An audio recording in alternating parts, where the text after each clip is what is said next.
Let me just check. Hang on. I wish I could sign. No, I mean that should. I haven't really changed anything there. That should still be working. Okay, we'll click back into YouTube and see what they say. Uh, I don't even know how this works. How do I see how many people are? It says 7 people are watching, so please, one of you 7, can you tell me if you can hear me or not? I think I just heard you from the office. So Yeah, probably. yeah, you're good. How bad is the latency?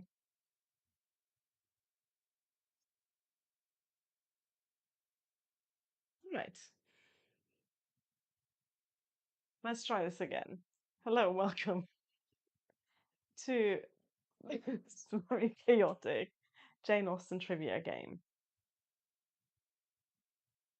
The latency seems to be enormous. So, lots of people now telling me that they can hear me, which is great. So, we're going to play Jane Austen trivia. Or we're going to try. I bought this trivia game in Bath at the Jane Austen Centre. I've kind of made a whole video about that experience of going to Bath and immersing myself in Jane Austen themed tourism, but you'll see that in July. Today, we are going to play this. I haven't opened it yet, so the sticky tabs are still on. I'm going to use this pen to open that because I'm not breaking my nails on that.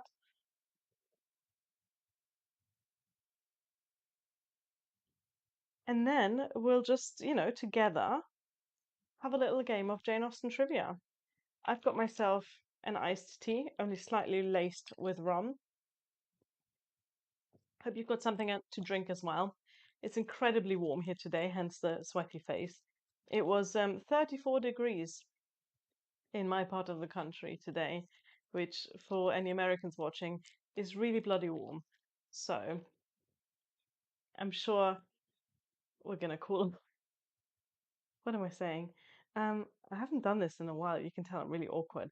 Anyway, cracking open the game. And yeah, I don't really know how this works because on the back it just says, "Do you know you're Mr. Darcy from your Mr. Weston?" Yes, I do. "You're Mansfield Park from your Pemberley?" Obviously. "Could you act out that lake scene or do a convincing impression of Mrs. Bennet?" No and maybe. "Put your Jane Austen knowledge to the test with 52 trivia and game cards, each one featuring a multiple choice trivia question or charade about the people, places, and relationships of Jane Austen's works." Now, I haven't had nearly enough rum laced iced tea yet to attempt the charades, but I'll have a go at the trivia. So, I hope you're ready in the chat because we'll be playing this together. I've got myself a pen and a notebook. So keep score and let's see how we do. Do I shuffle these? I feel like I should shuffle these, even though obviously I've not yet opened these. Let's do a little shuffle.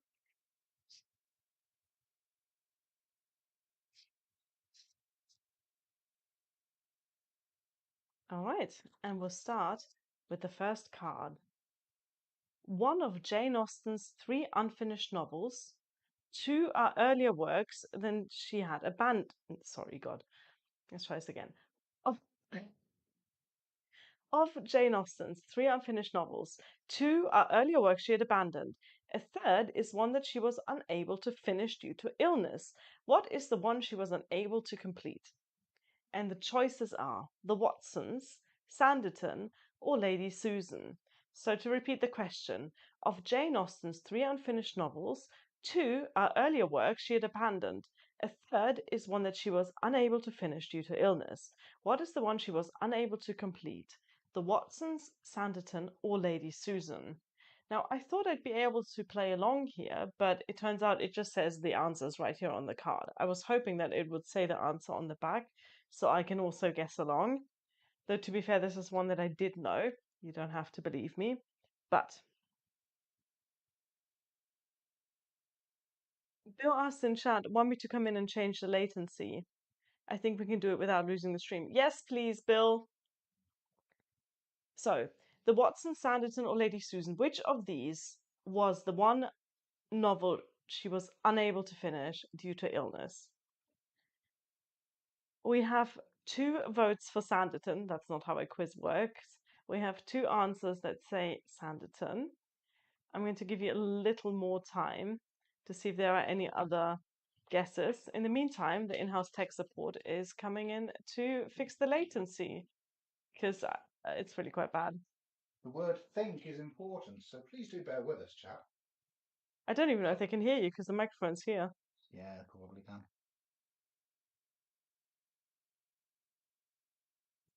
I don't know how you do this live streaming thing so often. It's nerve-wracking.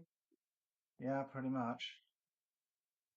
See, what I want to do is basically briefly stop the stream, but I don't see a button to just stop the stream, you know what I mean? Oh, because then the stream's over. You can't just briefly stop the stream. Have you clicked on the button that says Stream Health? You know, this is good. Okay. Anyway, the answer is Sanditon. So well done to the 2 people who said Sanditon in the chat. I think we'll just go right to another question. One of Jane Austen's novels was originally called First Impressions, but had to change title after another novel by that name came out. What was it published as? Bill, can you guess this one? One of Jane Austen's novels, you can't look at the card. One of Jane Austen's novels was originally called First Impressions, but had to change title after another novel by that name came out. What was it published as? Now, this, to be fair, is a pretty beginner level Jane Austen trivia I think question. I've got an idea. What are the options? Pride and Prejudice, Persuasion, or Northanger Abbey? It's none of those. It is obvious in the chat because they've all got it. I said don't look at the chat. Oh, Pride and It Prejudice. is, of course, Pride and Prejudice. Yeah, everyone got that because that really is a basic level Jane Austen trivia question. So I don't think we managed to fix the latency, but that's fine because actually people's answers are coming in at an all right time. If you end the stream and restart it, people will follow you probably. But No, I'm not going to do that. We'll just have to live with the latency. Just imagine it's about 3 hours later than when you're seeing this. Hello, Beetle. Beetle's here, but I don't think he wants to join us on the stream. Let's continue with another question. After struggling to find a permanent home throughout her adult life, Jane Austen finally found herself laid to rest in which historical city? This is actually something that I only learned when I was in Bath. The answers are Southampton, Winchester, or Bath. Because before I went to Bath and sort of learned more about Jane Austen's life, I wasn't really that fit on her biography, and I still am not. I've still never read a biography of Jane Austen. I've got one. I bought Lucy Worsley's biography because part of the reason I was in Bath, as it turned out, was to watch her give a talk about Jane Austen. And that's when I learned where she's buried. So that is the question here. Where is Jane Austen buried? Southampton, Winchester, or Bath? Okay, we have 3 answers for Winchester, 1 for Bath so far. Any other guesses? Jack says hello. Hello, Jack. Where was Jane Austen buried? Or was it Southampton, Winchester, or Bath? It's Winchester. Most of you got that one right. But again, this is one that I wouldn't have known before listening to Lucy Worsley's talk, in which she mentioned how she was buried in Winchester. So really interesting. In fact, I think she's buried in the cathedral in Winchester, and I think something that Lucy Worsley discussed during her presentation was how someone like Jane Austen, who in her lifetime was not really a massively big name author, how she ended up being buried in a cathedral. And I found the answer quite interesting to that question, because apparently it's because of her connections to the clergy. Obviously, Jane Austen had lots of family members who were clergymen, and through those connections, she ended up snagging a place inside Winchester Cathedral. Fascinating. Let's have a little look at the chat. Martin Smith says, did she die in Bath? No, she didn't die in Bath. She did die in Winchester. And in fact, the house in which she lived in the last few weeks of her life has just opened to the public in Winchester. So if you're in the UK, you can go and visit that. I don't know if it's permanently open to the public or just at the moment, just because it's the 250th anniversary of Jane Austen's birth. But yeah, so for the first time, you can actually go and visit the house in which she spent the last weeks of her life.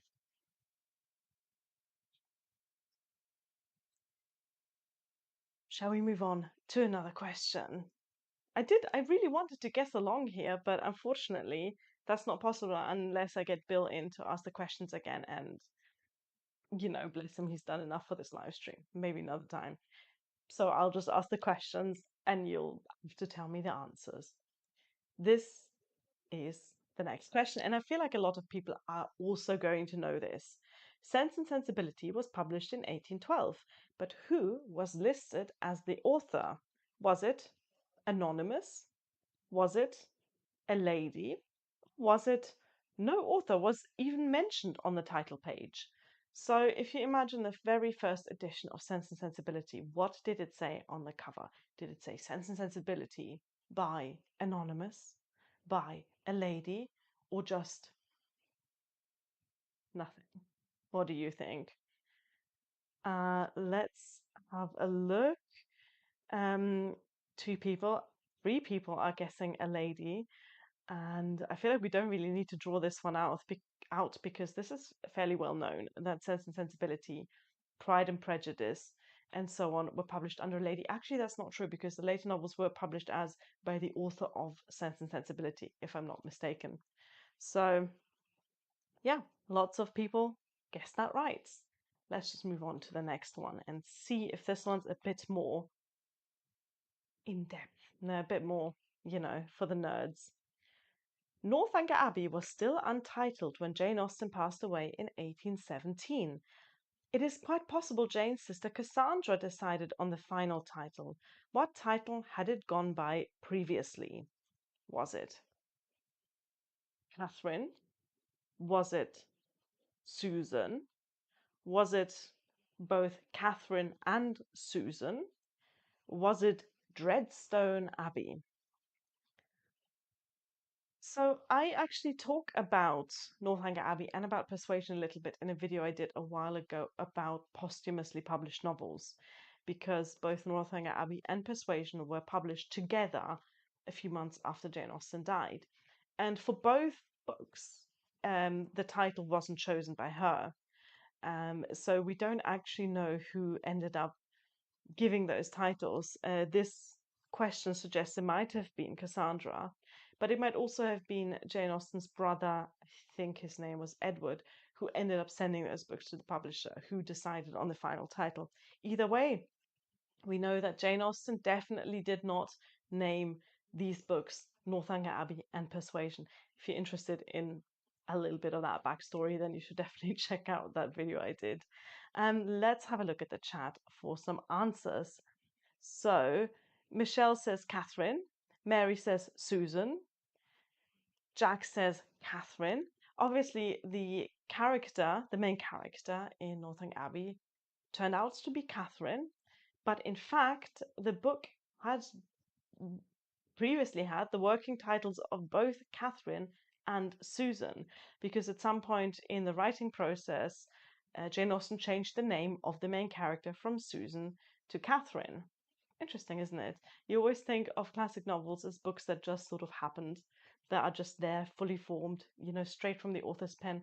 But of course, Northanger Abbey, just like any other book, went through several drafts and edits, and the author changing things that don't really feel that important to us, like the character being called Catherine instead of Susan.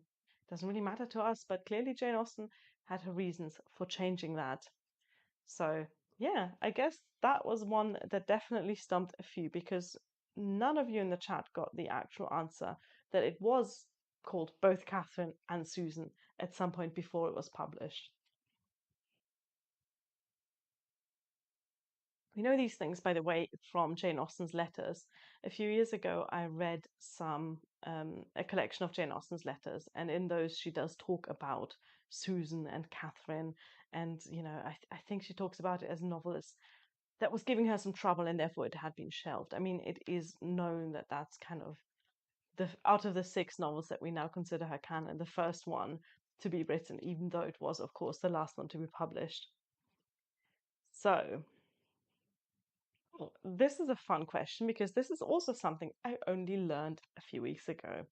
When writing angrily to the publisher who had bought but refused to release Northanger Abbey, what acronym did Jane Austen sign herself as to indicate her displeasure? There's a weird comma in this question. Anyway, so Jane Austen wrote a letter to the publisher because Northanger Abbey, which she'd sold for a pittance, if I remember correctly, still hadn't been published. And she signed this letter with an acronym, with a fake name, because obviously at that time she didn't want to put her own name to the writing since the novels were being published as a lady. She was writing anonymously. The answers are IRE to spell out ire, MAD to spell out mad, or VEX to spell out vex. What do you think? Rich in the chat says mad. Do we have any other questions? And like I said, this is another fact that I learned very recently. I've been happily reading Jane Austen books for years without really caring too much about the details of her life. But it certainly adds to the books to know something about the author, doesn't it? Jola also says mad in chat, and that is indeed the right answer. That is the acronym of the name that she signed as. So she wrote the letter and signed it as Mrs. Ashton Dennis.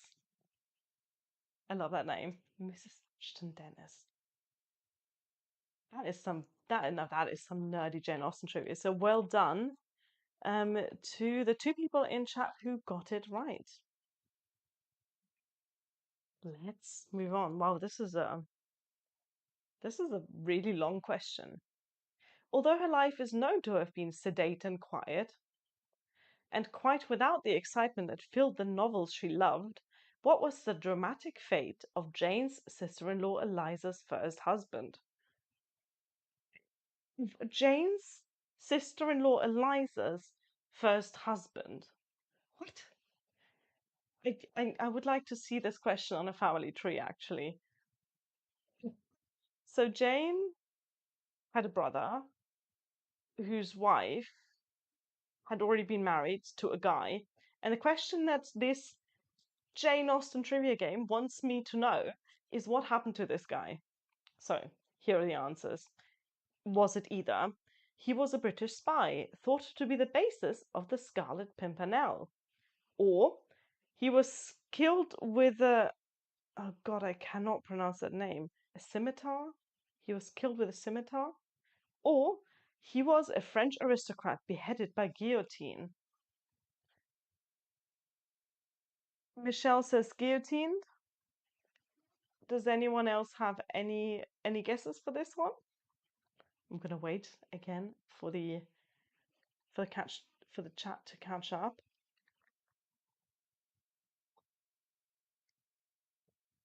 Two more guesses for guillotined. Yep. Another one for guillotined. Sorry, how does everyone, can you just tell me how you know what happened to Jane's sister-in-law's Eliza's first husband? Was he like a famous dude or something? Like, what am I missing here? This is such a random question. Bill says trebuchet. That was not one of the answers. Yeah, everyone's everyone's saying guillotine. Yes, it was guillotine. And let me just tell you, if I hadn't seen the answers here with the correct answer highlighted, I would have also guessed guillotine because this is the turn of the 19th century.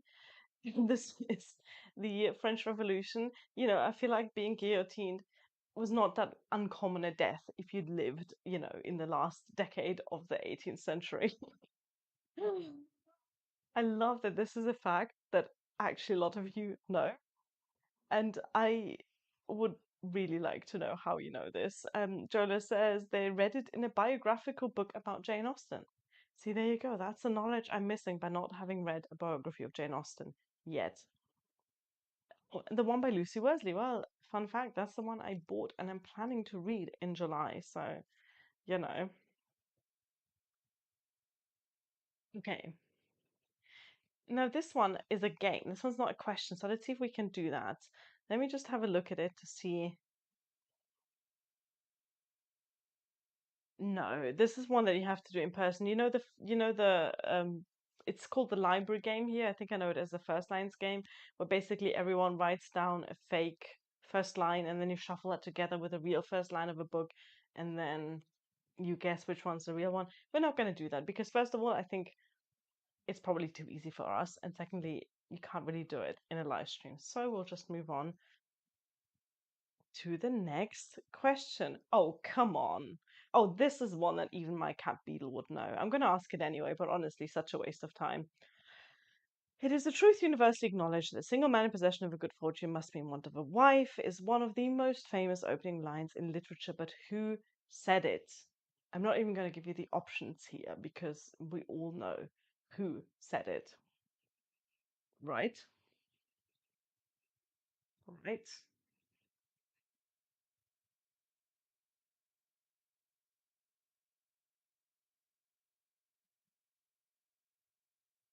Oh, Sarah asks if the guy who was guillotined was the cousin's, Jane Austen cousin's first husband, but it said in the question that it was her brother-in-law's wife's first marriage.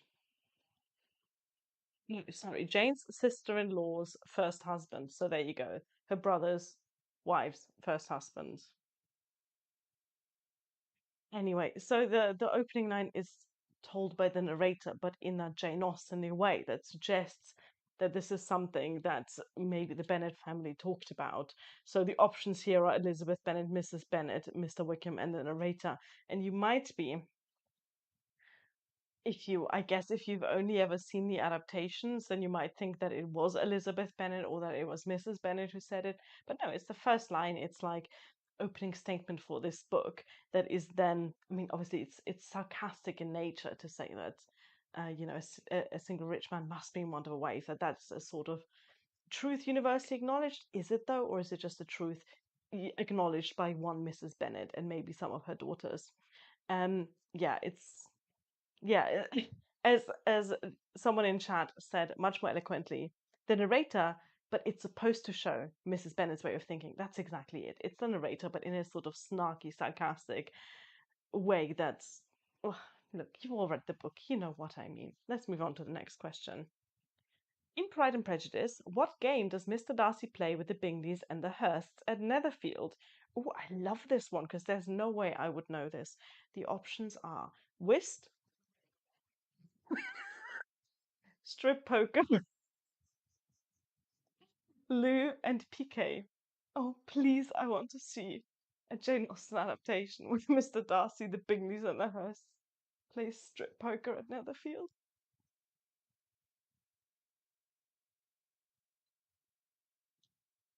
Anyway, what game did they play? Was it whist, strip poker, Lou, or Piquet? I would not have known this. I know that they play a lot of whist, and I know that Piquet was a very popular game in the 18th and 19th century. Oh, everyone's going strip poker. You know what? Headcanon accepted. I think we'll just move on, and that is now our new reality.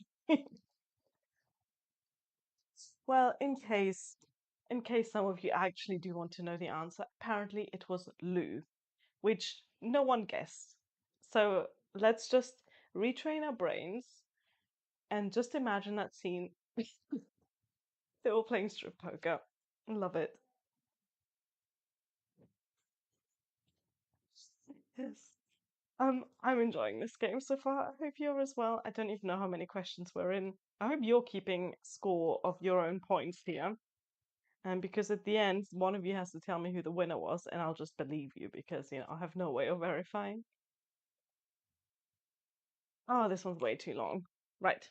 What does Catherine discover in the mysterious ebony cabinet in her room at Northanger Abbey? Was it a skull, an ornate dagger, a manuscript, or laundry bills? After the strip poker question, I think this one is probably one that most of you will know.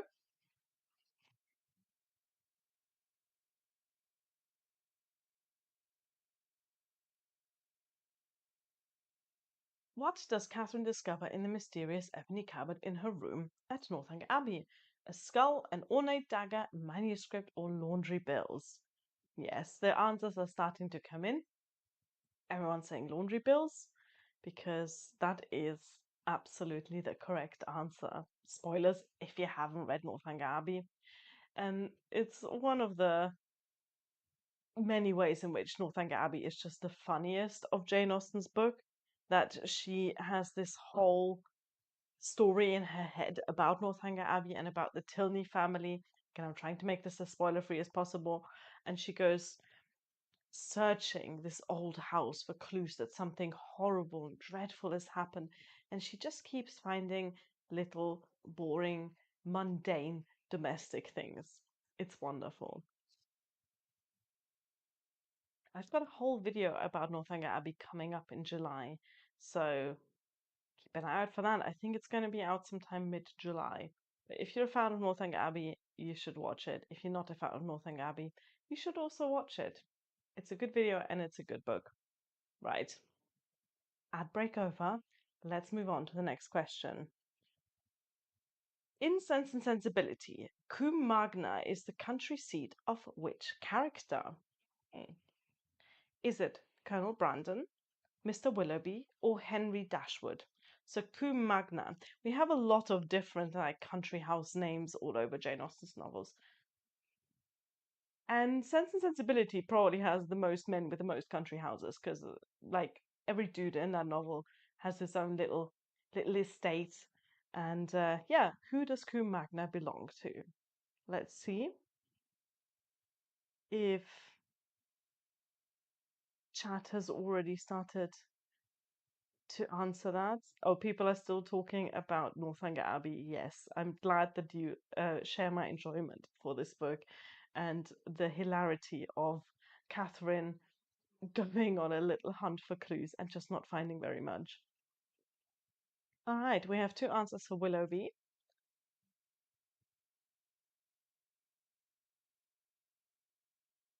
And more answers coming in for Willoughby. So let me tell you, that is, of course, the correct answer.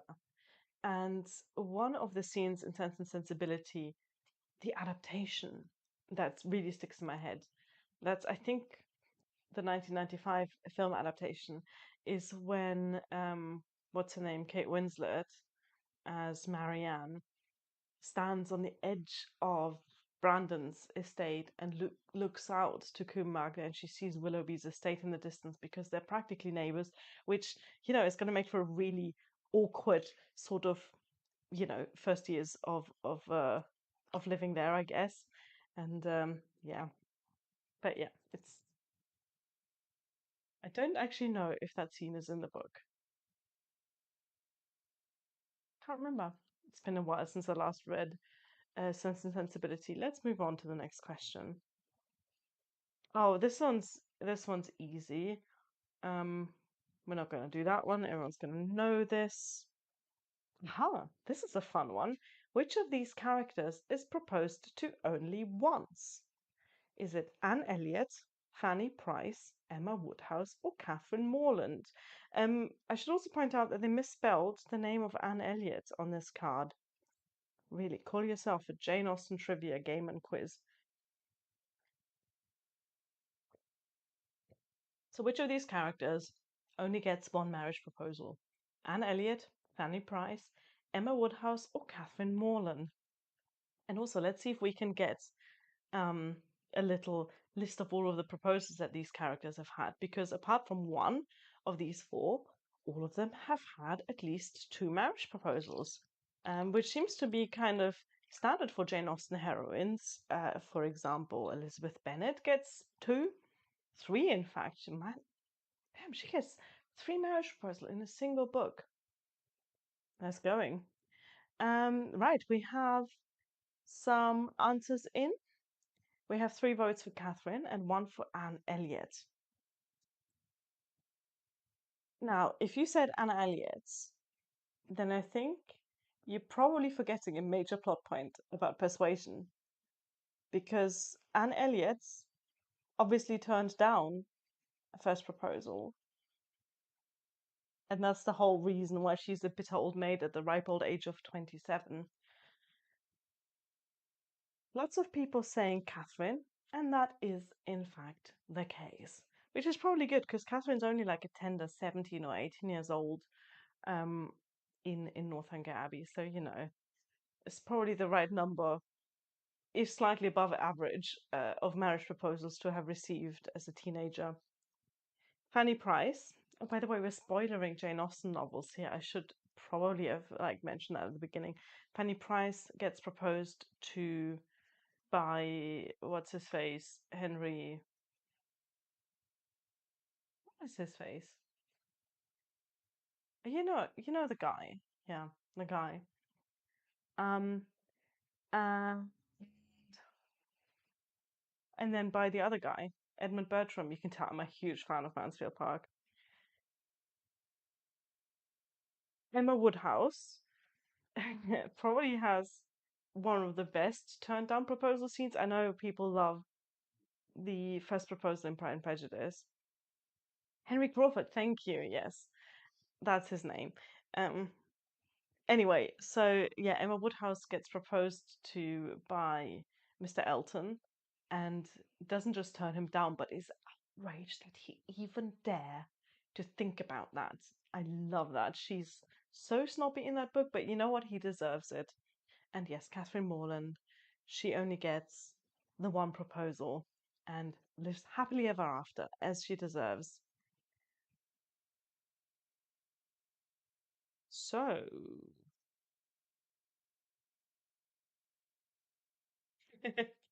I'm not going to do this, but I just wanted to show you the charade. I don't know if you can read it from here, but I'll read it out to you just in case. So this is Mr. Darcy going for a swim and or emerging from the lake with his linen shirt clinging to him. And then it has a little note at the bottom that says, "This scene is not in the book and was invented for the 1996 BBC television adaptation." This is weirdly inaccurate because firstly, the adaptation's from 1995 and 1996. But secondly, Mr. Darcy doesn't actually emerge from the lake in the adaptation. He doesn't. He just, like, you see him diving into the lake and then you see him walking around outside with his wet shirt. There's no scene in which he actually, comes out the water. So, boo. Can't believe it. I should write to the publisher. There's another charade. I'm not doing that. What? What? Okay, right. I found another question. In Emma's father, Mr. Woodhouse, is a kindly old gentleman, but also a hypochondriac. He tries to get people to eat only healthy foods, such as soft boiled eggs. What is the health food he most eagerly promotes? If you've read Emma, you're probably going to guess this. Is it orange juice, mutton soup, or thin gruel? Interesting that this question suggests that Mr. Woodhouse is a kindly old gentleman, because I've also sometimes when I read the book, and I know this is an opinion that's, is a topic of discussion among Austen readers, get the feeling that he is quite controlling. Like he sort of he uses his hypochondria to control those around him to some degree.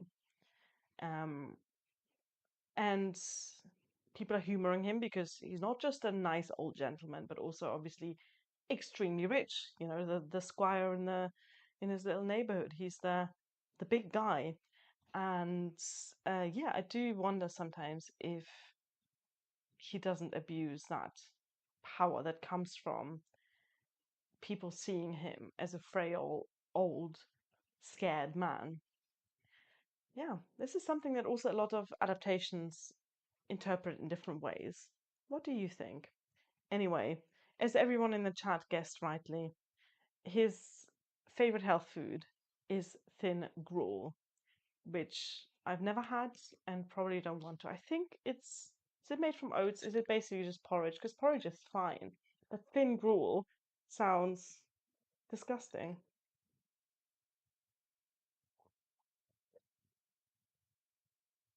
Let's move on to the next question. Okay, this one's a spoilery one, but we're well beyond that point. Jane Austen's villains are usually well disguised as charmers, and even the heroine is taken in at first. In which novel does the villain reveal himself by running off with Mrs. Clay? We all know this. Is it Lady Susan? Is it Northanger Abbey? Or is it Persuasion?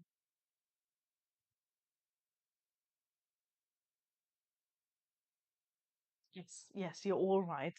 It is, of course, Persuasion, where Mr. Elliot runs off with Mrs. Clay.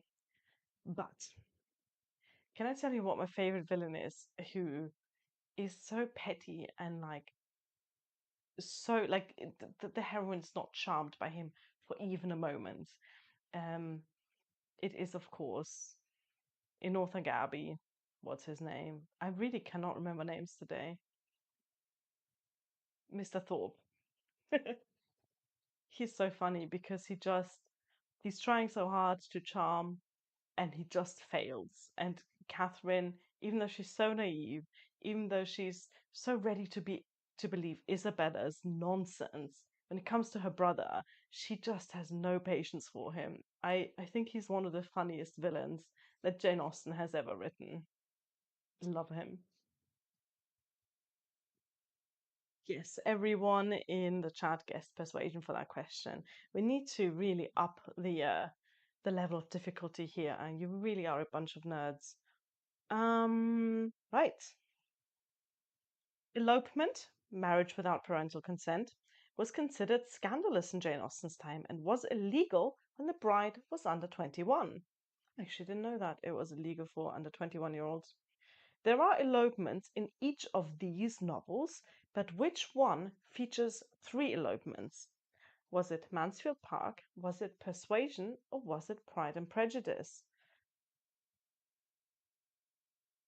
I don't know that I would have guessed this answer correctly because I'm struggling to come up with three elopements in the novel that has three elopements, even though it does tell you at the bottom. So I'm just going to wait to see what answers come in from you. So which of these novels features three elopements? Is it Mansfield Park? Is it Pride and Prejudice? Or is it Persuasion?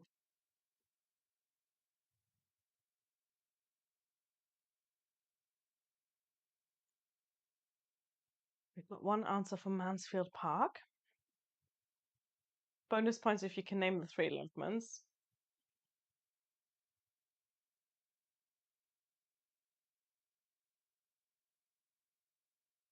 Second answer for Mansfield Park. Yeah, lots of people saying Mansfield Park, and you are correct. You know what? For being the tamest of Jane Austen's novel, at least in our heads, because Fanny Price is such a moralistic and upright character, Mansfield Park definitely has biggest scandals in all of Jane Austen's novels. And I say that as someone who really doesn't like Mansfield Park, but I can admit the stuff that happens, things that are going on in Mansfield Park, quite shocking. I mean, like actual adultery. So, these are the elopements in Mansfield Park.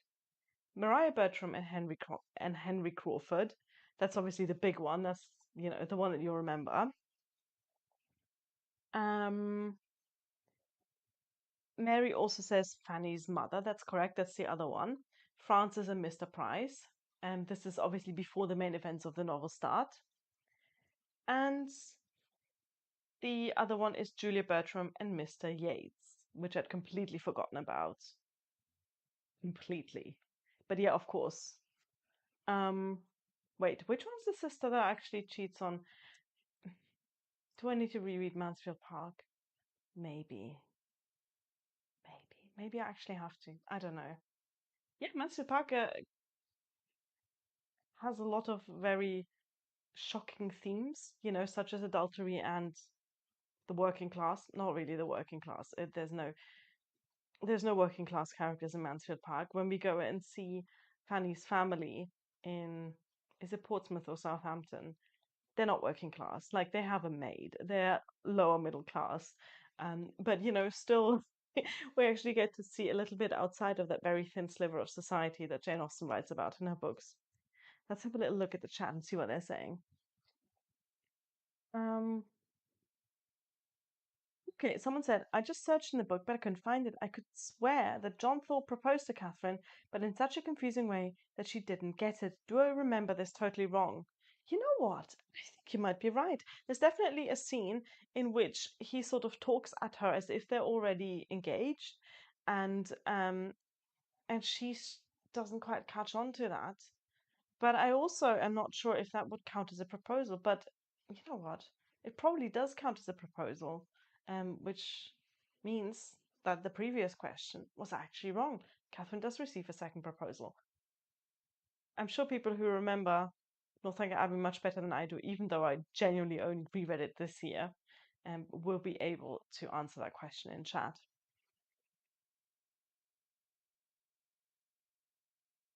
And someone else says Mariah and Henry Crawford don't elope to get married. Mariah just has an affair. That's right. Yeah, because then isn't she forced to marry him? Isn't that a thing? Or does she not even marry him? I'm starting to think that people who wrote Jane Austen trivia didn't research this particularly well. Knowing that we've got some controversy in the chat going on anyway. Hmm.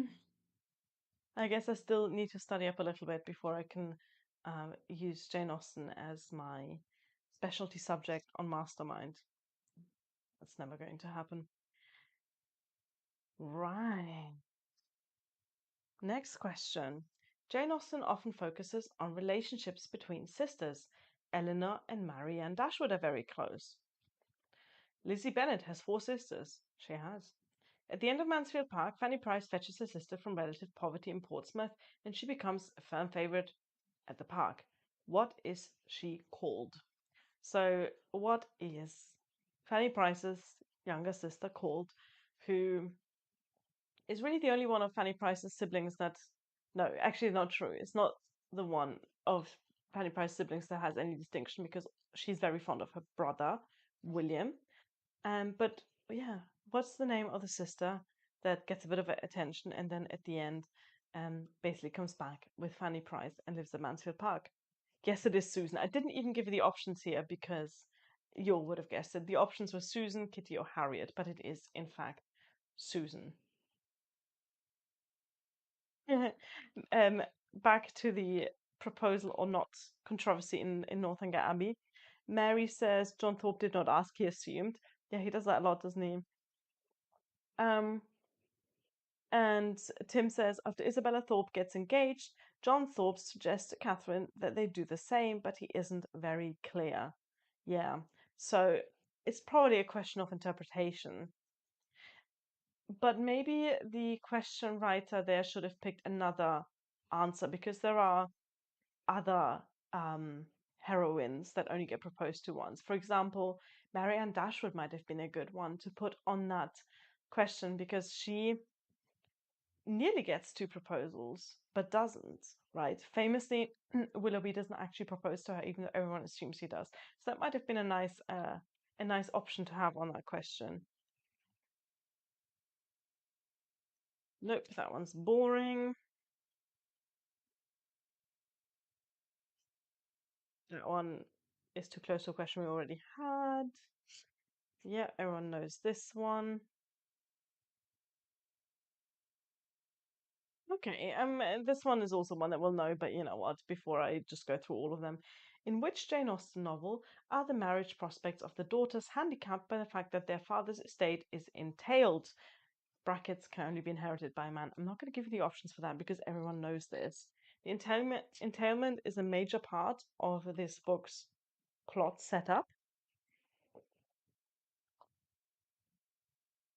And it's one of the reasons why this is a book that I find quite difficult to imagine in a modern day, even though it's also one of the books that's most commonly adapted into a modern setting, either in film or in book retellings. Yes, people are guessing it's Pride and Prejudice. It is, of course, Pride and Prejudice. The fact that Mr. Bennet's estate is entailed on the male line is the whole reason why Mr. Collins is in their lives in the first place, because he's going to be inheriting Longbourn, and that's why Mrs. Bennet is keen, and you know what? With good reason, quite keen for one of her daughters to marry Mr. Collins. Yeah, someone's saying it's too easy. It really is too easy. But you know what? These questions, like, hmm, again, like this is one. Oh, okay. This is interesting because this is not actually about Jane Austen at all. Um, but maybe some of the Brits among you will know this one. We'll just ask it anyway. If Bill's still watching, he might guess it, but I don't think he is.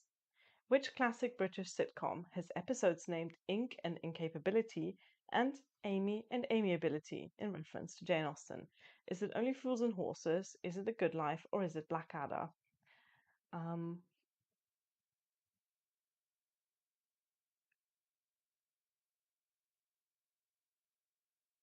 Tim says, why is he called Mr. Collins, though? Um, because that's the name of his father. He's related to Mr. Bennet. I think his father and Mr. Bennet were cousins, which means that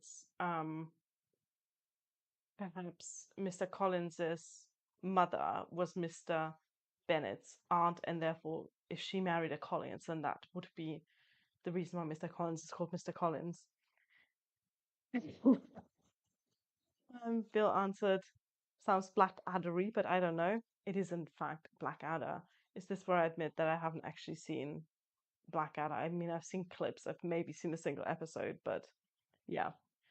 Lots of people are guessing Blackadder. Oh, Minerva, you want to say hello? Minerva, come here. Ooh. Ooh. We stop now for a little cat break. Say hello to the people in the chat. Let's have a look at chat.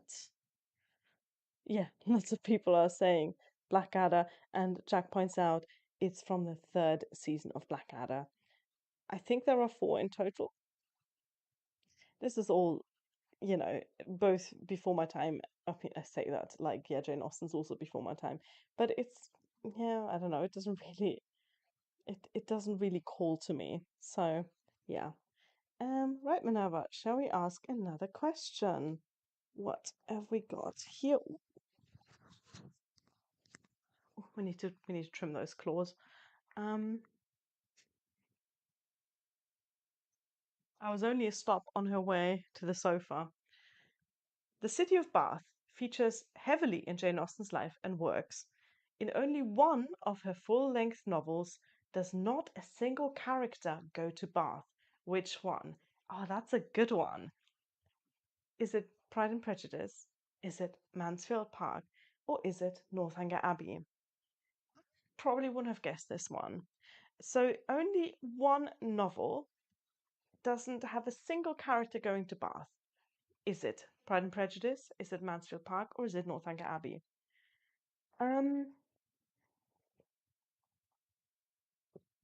we can discount Northanger Abbey because half of that book is set in Bath.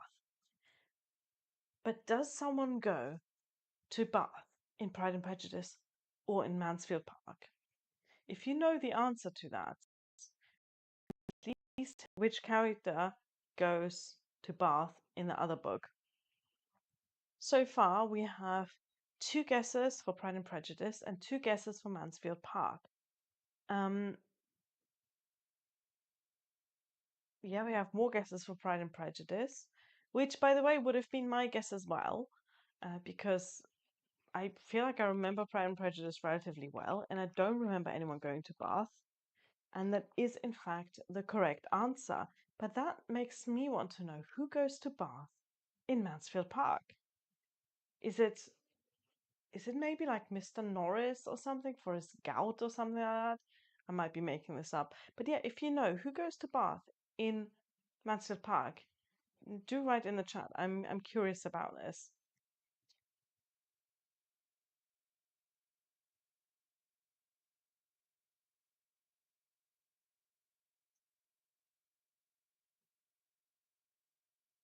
Okay, this is a very random question that doesn't really have a lot to do with Jane Austen, but ask it anyway. When the Austen women moved to a property in Bath in 1805, it was on the understanding from the new landlord it would shortly be painted. The fashionable new colour adorning houses in Bath at that time was Indian yellow. What was it made from? Tiger manure, yak milk, or cow urine? Got absolutely nothing to do with Jane Austen. This random question about fashionable dyes in Regency, pre-Regency England. So, was this shade of yellow made from tiger manure, yak milk, or cow urine? And now we're all trying to imagine how you can get a yellow color out of all of these. And I feel like there's one really obvious answer. I'm not going to draw this one out long because this is a weird question. It is, in fact, cow urine. It says here the cows were denied water and fed mango leaves, I suppose, to get the urine to that particular shade. And now we know.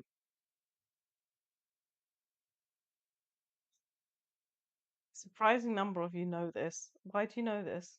What what gave you the knowledge about dyes made from cow urine? I am in awe of the knowledge in your brains.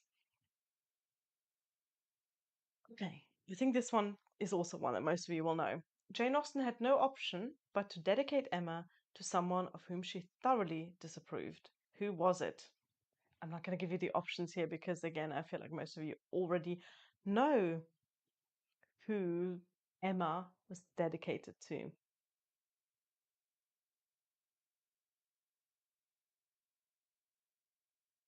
Jack says easy access to cows.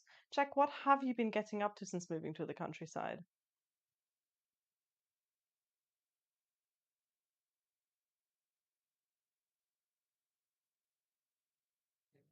Yes, so we have the first answers coming in. Emma was, of course, dedicated to the Prince Regent. And you know what? We try not to think of Jane Austen as a sort of proper um, spinster, very proper and delicate. But when you hear things like she disapproved of the Prince Regent, he liked to party. What's the big deal? He liked to party. I should point out at this point that I'm not in favor of the monarchy, and I in fact disapprove of any monarch ever. I mean, except for like the little, the little children. It's not their fault. But if they don't abdicate the moment they turn 18, then it is their fault.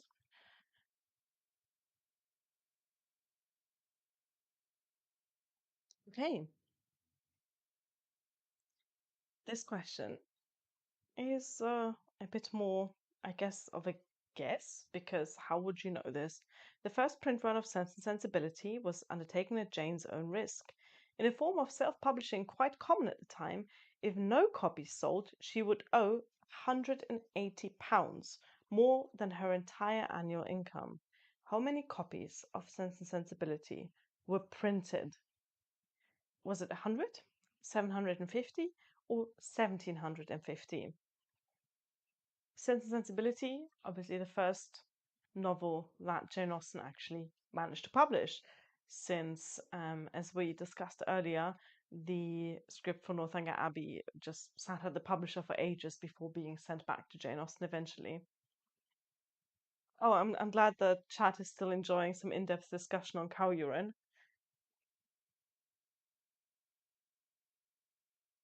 Okay, we got a first answer 100. Anyone betting higher? No, people still going 100. Either way, it's gotta be like imagine having one of those first editions. It, it, I don't know what I'd do. I mean, I know what I would do. I'd probably like keep it in a bank vault, or because I'm pragmatic like that, sell it for a lot of money. Um, Someone said 150. That's not one of the options. It's 100, 750, or 1750. And the right answer is 750. I like Mary's answer. She says, if in doubt, choose the middle. So 750. That was a very wise course of action to take because it is the correct answer.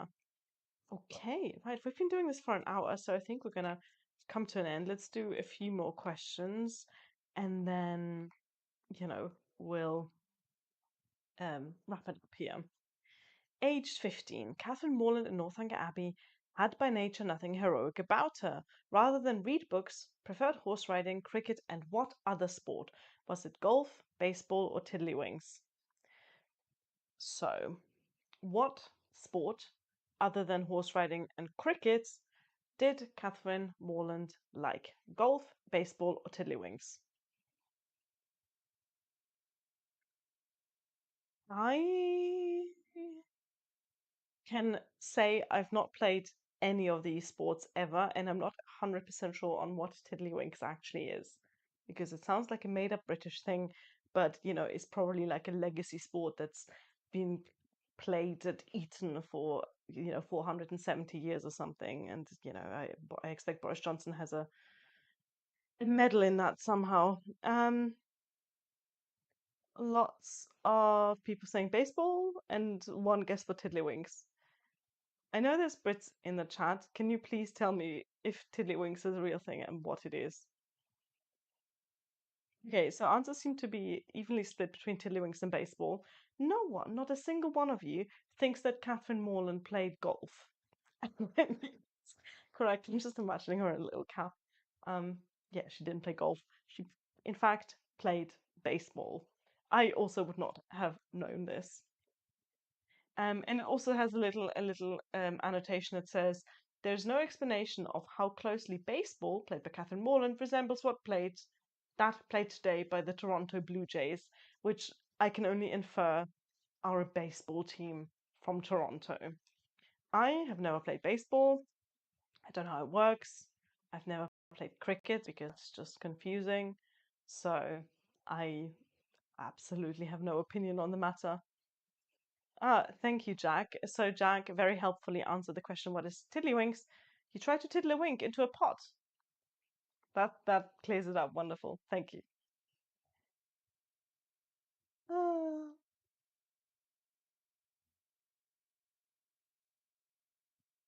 Jane Austen had an aunt with a somewhat unusual name, then or now, which also happens to be a type of cheese. But which is it? Philadelphia, Feta, or Emmental?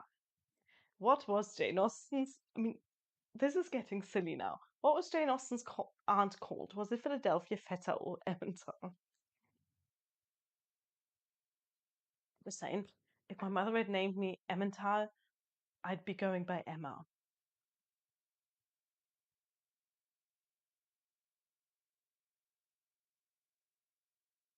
Also, can I point out that Philadelphia is not a type of cheese? It is, in fact, a brand of cheese. That's not the same thing. Philadelphia is a type of cream cheese. It's not, it is a brand of cream cheese, it's not a type of cheese. And yes, obviously her aunt was named Philadelphia and not Feta. I mean, you know what? These questions, very hit and miss so far. Let's do three more and then we'll wrap it up for today. In Sense and Sensibility, Marianne is taken seriously ill, and so a medical professional is called for. But how is his job described? So, did Colonel Brandon call for a doctor of medicine, for a physician, or for an apothecary? And this is an interesting insight into the different types of medical professionals, because as well as physicians and apothecaries, you also had surgeons. Um, I guess anyone could practice medicine at the time under a slightly different job description. And which type of medical professional you call very much dependent on your budget. So, yeah, people are guessing apothecary.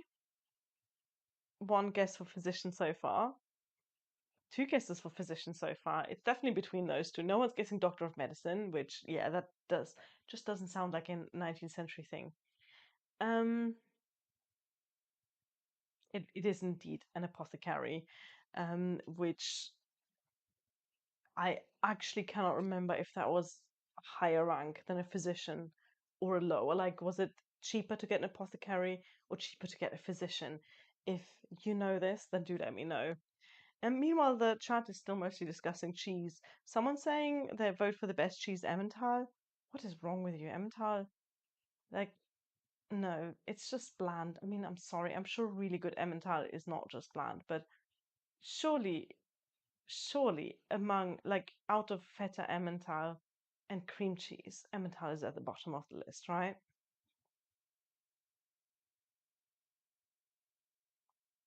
Someone's saying apothecary equals chemist, sort of, because a chemist today dispenses medication, but an apothecary did also treat patients.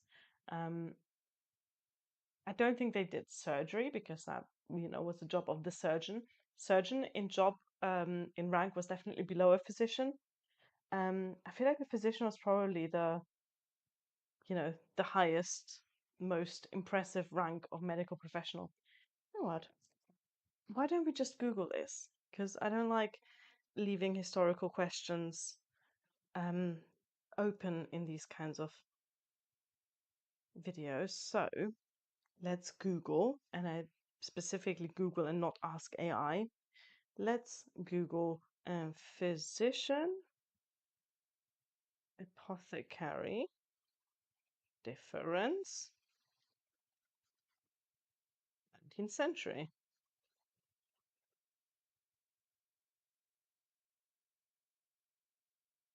Okay, so this is on the, well, oh, that's a very long answer. Ooh. I might just put a link to this. Okay, so here it says the two most distinct group within the medical practitioner in the medieval period, but that's not relevant. The physician in the 19th century. There you go. Um, In Jane Austen's time, or the early part of the 19th century, there was a clear distinction between a doctor, surgeon, and apothecary. Doctors, or physicians, I guess, were gentlemen of the old school that and deemed socially acceptable. They were often invited to dine with the families they treated or spend the night as guests. Doctors and physicians occupied the highest rung in the social ladder. And then when do we get to the physician? Anyway, so the doctor or physician was at the highest rung, guessing that you had to actually go to university for that. Then it says apothecaries who learned their profession through apprenticeship and who were definitely considered to be in trade ranked lower on the social scale. So there's our answer. Wow, I love that you're still talking about cheese in the chat. Um, Someone says Philadelphia is terribly bland, even the flavored one. Yeah, you can always sprinkle a bit of salt or garlic powder or something on it. Um, Jack says, yes, yeah, the reason that surgeons are called Mr. and not Doctor is because of that distinction in the past. Here in the UK, that is definitely just a British thing. Surgeons in Germany usually have more than one title, among the many titles. It's nothing about German titles. You list them all. If you're if you have two doctorates, and some other degrees or whatever, then you just doctor, whatever title, and then your name. The British have this weird thing where surgeons go by Mr., Ms., Mrs., whatever. Their normal title is Lord, Duke, whatever, and don't use the doctor titles. That's still a thing in the UK today, which I find interesting. So, Mary says, what is the right answer to which question, Mary? I can tell you the right answer if you tell me what question we're on. If it's the answer about the physician, then the answer is apothecary. They called an apothecary for Marianne. Okay, this is really easy. Aha. This one's not a question about Jane Austen at all, so it seems like a good question to end this on. In her entire lifetime, Jane Austen's earnings for her novels were just over £650. But how much is that really? To compare, her favourite writer, Frances Burney, was born 20 years earlier. How much did Miss Burney make from a lifetime's writing? Did Frances Burney make in her lifetime nothing at all, £4,000, or £40,000? Now, bear in mind that Frances Burney lived a much longer life than Jane Austen. She was born 20 years earlier, and she also lived 20 years beyond Jane Austen's death. So she's got, 40 extra years on her. Died as an old lady, I guess, in her 70s or 80s.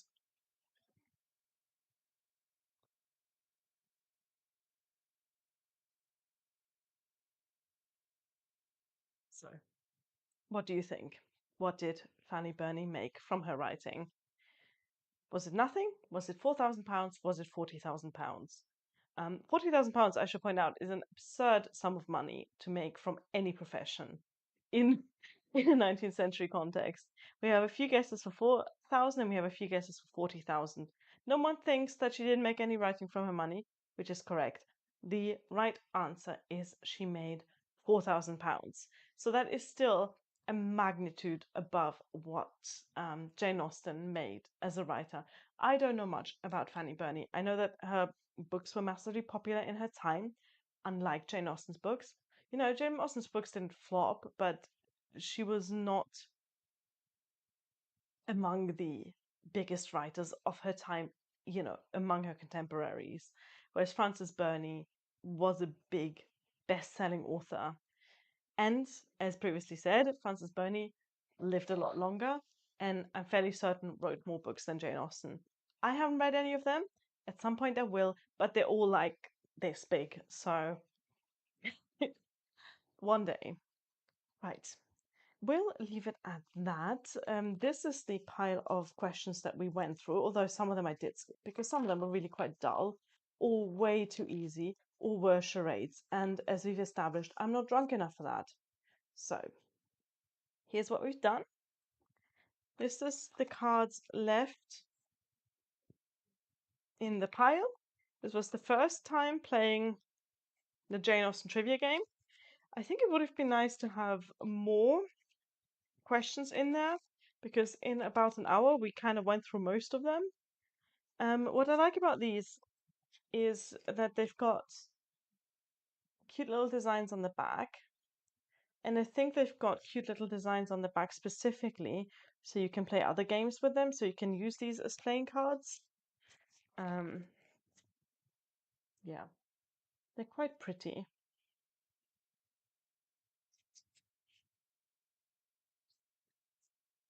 And it says here in the instructions, you also get the game instructions for some other games. I guess maybe games that were played at the time. No, I don't think so. Card games from the Regency are really complicated. Like I looked at how to play some of these like 19th century card games at one point, and the rules are very complicated. But then you have to remember, people really didn't have a lot of other things to entertain themselves with of an evening, so it makes sense. Yeah. So if you want to get this, then go for it. But I don't think you're missing out on a lot if you don't. Either way, it was fun to have for a little evening's live stream. Now, Jane Austen July is coming up, and you'll see a lot of Jane Austen content pretty much from now on until like the start of August. Got a lot of videos planned in July. I mean, a lot of videos. I've really been working on Jane Austen related content for the past few months. So you'll be spammed with Jane Austen stuff in July. But the next video on Spinster's Library is also going to be Jane Austen July related because that's going to be my TBR.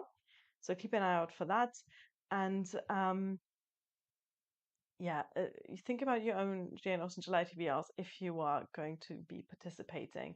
All the information about Jane Austen July you'll find on my channel. if you look at the Jane Austen July announcement video, it really has all of the info in there with all of the links. Let's have a little look in the chat to see if there's any more questions. Rich asks, did you see Lucy Worsley in Folkestone? No, I saw her in Bath. So I know she's been doing a little tour talking about Jane Austen.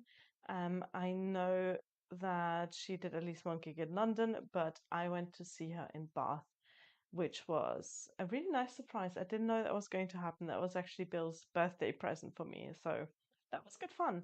We sat in the first row and I got to ask her a question, and it was really interesting to hear Lucy Worsley, someone that you know off the telly, actually give a talk. She was a very good public speaker. She handled the questions incredibly well, and I learned some things that I didn't know before. So, yeah. Anyway, enough talking now. I hope you enjoy the rest of your weekend, and I hope that you're all going to take part in Jane Austen July. It's starting in just 2 weeks, so get shopping, get TBR writing, maybe have a look at the shelves that you've got and see which books on there you might want to read in July. And I'll see you next week for my Jane Austen July TBR video. Thank you for watching. Bye.